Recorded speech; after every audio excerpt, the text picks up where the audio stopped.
Hello, my dear friends and family. We are here yet again at White Feathers with our very own Mr.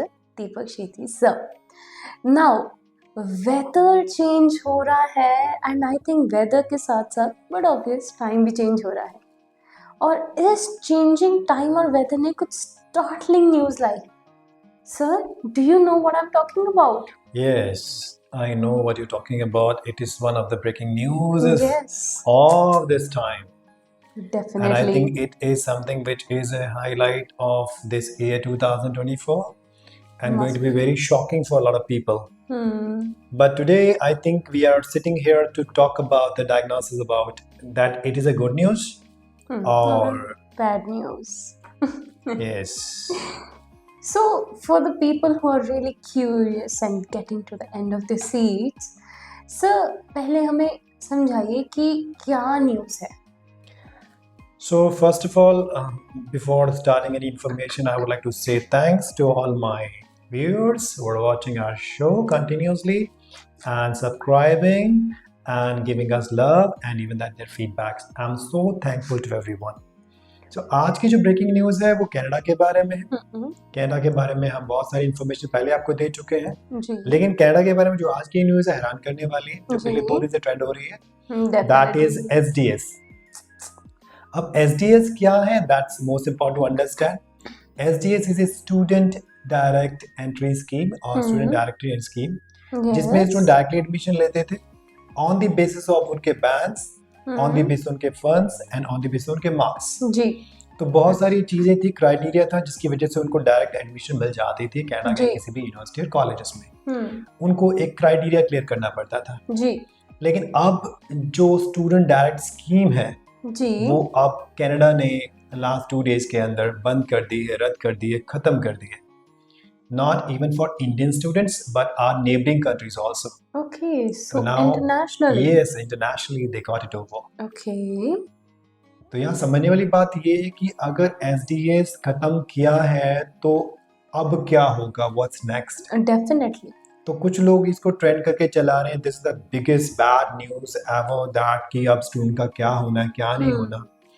मुझे ऐसा लगता है कि इसको थोड़ा गहराई से समझना चाहिए कि SDS है क्या और नॉन SDS क्या है. जी. स्टूडेंट कनाडा में 2018 से पहले भी जाते रहे. 2018 में जब SDS सिस्टम आया तब भी जाना शुरू किया उन्होंने. जी. अब SDS और नॉन SDS में एक बारीकी वाला फर्क है जो हमें समझना पड़ेगा. SDS मान लीजिए कि एक VIP एंट्री है जी, और जो नॉन SDS एक जनरल एंट्री है. ओके. जो एक VIP को ट्रीटमेंट मिलती है, सबसे जल्दी उसका काम होता है, उसको आगे बिठाया जाता है, उसके लिए क्लैप्स होती है, सब कुछ उसके लिए होता है. इस तरह से SDS स्कीम थी जी, जिसमें बच्चे ने 6 इंच बैंड मेंटेन कर लिए, फंड्स उसके पास है, फास्ट एंट्री उसकी हो रही है, सब कुछ ऐसा है जी. नॉन SDS में जैसे पीछे जनता है, कोई इनको बुलाने वाला नहीं, पूछने वाला नहीं, आराम सबके साथ चल रहे हैं वो साथ जी. लेकिन SDS और नॉन SDS दोनों में ही बच्चे अब्रॉड जाते हैं, ऐसी कोई बात नहीं है. तो बात ये समझने वाली कि हमें उससे क्या फर्क पड़ने वाला है, what we are going to effect for these kind of two schemes जी. तो सबसे पहले हाँ ये बात तो है ही. तो सबसे पहले हम गहराई से चीज़ों को समझते हैं कि क्या डिफरेंस है दोनों में जी. अगर मैं SDS कैटेगरी की बात करूँ तो SDS जो है और नॉन SDS जो प्रोग्राम है, दोनों में जो डिफरेंस है वो अभी हम देख लेते हैं किस तरीके का होता है जी. तो सबसे पहले हम देखते हैं कि SDS क्या है और नॉन SDS क्या है, दोनों में डिफरेंस क्या है जी. तो then will find it out कि कौन सा सूटेबल है स्टूडेंट्स के लिए और कौन सा नहीं है. सबसे पहले SDS जो प्रोग्राम हमारा है that is everybody knows that it is student direct scheme जी. इसके अंदर सबसे पहले आपके एडमिशन जो है उसका जो टाइम पीरियड है बहुत कम है, मतलब कि बहुत जल्दी आपको ऑफर रिसीव हो जाती है जी. लेकिन नॉन SDS में स्टूडेंट के जो ऑफर लेटर आने में एडमिशन में थोड़ा टाइम लगता है, ये एक डिफरेंस है. दूसरे नंबर पे अगर मैं SDS की बात करूँ तो SDS में सबसे बड़ा जो डिफरेंस है जो GIC का है जी. GIC is guaranteed income certificate. अगर मैं बात करता हूँ इस सर्टिफिकेशन की तो ये SDS प्रोग्राम में चाहिए हमें जी. If student is applying through SDS programme he requires this, it's important. और आपको पता है GIC हमारी $20,000 के आसपास पहुंची हुई है. लेकिन अगर स्टूडेंट अप्लाई करता है नॉन SDS में तो GIC कंपलसरी नहीं है. अपने केवल फाइनेंशियल डॉक्यूमेंट शो करके, अपने लिक्विड मनी शो करके भी वो कनाडा जा सकता है. GIC is not compulsory, condition apply. Okay. और तीसरे नंबर की बात करूँ, अगर कोई स्टूडेंट अप्लाई करता है एसडीएस के थ्रू, तो उसका वीज़ा जो है वो डिक्लेयर होने में 2 हफ्तों से 4 हफ्ते का टाइम लगता है, यानी डेफिनेटली. 15-20 डेज में उसकी फाइल प्रोसेस हो जाती है और उसका वीज़ा आ जाता है। जी. लेकिन अगर हम बात करें नॉन एसडीएस में, तो इसमें तकरीबन 40 days, 45 days, 90 days, it means 3 months का टाइम लग जाता है। ओके. जो वेटिंग पीरियड है वो काफ़ी लंबा है। जी. अब हम देखते हैं दोबारा एसडीएस की तरफ। तो एसडीएस प्रोग्राम में जो सबसे इम्पोर्टेंट चीज़ जो मैं देखता हूँ जी. वो ये है कि क्योंकि इस प्रोग्राम के अंदर चीज़ें बड़ी क्रिस्पी एंड शॉर्ट हैं, जी. तो इसमें स्टूडेंट को पेपर वर्क ज़्यादा करना नहीं पड़ता। फॉर एग्जाम्पल सबसे बड़ी ये है कि उसने अपने पैसे बैंक में जमा कराए, बैंक से ट्रांसफर सीधे उसके कैड अकाउंट में हो गए, जी. जीआईसी प्रूव हो गया उसका। उसके बाद ही नीड्स टू पे just for his visa and he can go and apply very easily online. Okay. लेकिन जो नॉन एसडीएस है उसमें आप ऑनलाइन भी अप्लाई कर सकते हैं, वैसे ऑफलाइन भी कर सकते हैं। ओके. लेकिन जो नॉन एसडीएस में पेपर वर्क लंबा है, सीए रिपोर्ट, बैंक स्टेटमेंट, काफ़ी चीज़ें आपको प्रिपेयर करनी पड़ती है। जी. जी. लेकिन दोनों में एक बड़ा डिफरेंस जो मुझे नज़र आता है, एसडीएस में मिनिमम आपको 1 साल की तो फीस पे करके जाना ही जाना है। जी. लेकिन नॉन एसडीएस में जो है केवल आप 6 महीने की फीस पे करके आराम से कनाडा जा सकते हो। You can go. Interesting. Very interesting. So वही कुछ डिफरेंसेस हैं बड़े, जो उसको देखकर आप समझ सकते हो कि भाई अगर हम एसडीएस को अपनाते तो ये फ़ायदा है, अगर नहीं अपनाते तो ये नुकसान है, जी. और अगर नॉन एसडीएस करते तो ये फ़ायदा है, नुकसान है। जी. जो बात निकल के बड़ी बड़ी सामने आती है, जो मुझे ऐसा लगता है पर्सनली कि गुड न्यूज़ है कि बैड न्यूज़ है, पीपल आर टॉकिंग अबाउट, इसमें कुछ कुछ अच्छी चीज़ें भी हैं, कुछ कुछ बुरी चीज़ें भी। डेफिनेटली. अब अच्छी चीज़ें क्या है इसमें कि नॉन एसडीएस में अब कोई भी स्टूडेंट पहले भी अप्लाई करता था, अब जो जी. नॉन एसडीएस का जो ग्रुपिज्म था वो अलग हो गया है।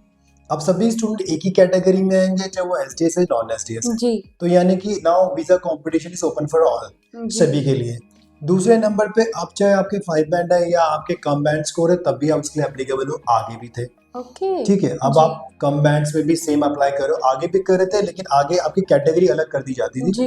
जिसमें वीज़ा रेट बहुत कम हो जाता था। लेकिन अब डेफिनेटली. सारी कैटेगरी अब जनरल हो गई, एक हो गई है, तो आपका कंपटीशन का एक वाला बराबर हो गया, सबको चांस बराबर मिलेगा।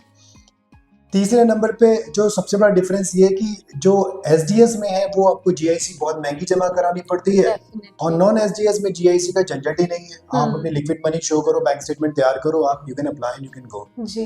वेटिंग पीरियड का थोड़ा डिफरेंस है, वेटिंग पीरियड थोड़ा लंबा है, जी. प्रोसेस थोड़ा लंबा है, लेकिन 2-3 महीने आई थिंक, मुझे लगता नहीं कोई बड़ा डिफरेंस डालने वाले हैं। स्टूडेंट हर कंट्री के लिए काफ़ी वेट करते हैं, तो इतना तो नॉर्मल हो ही जाता है।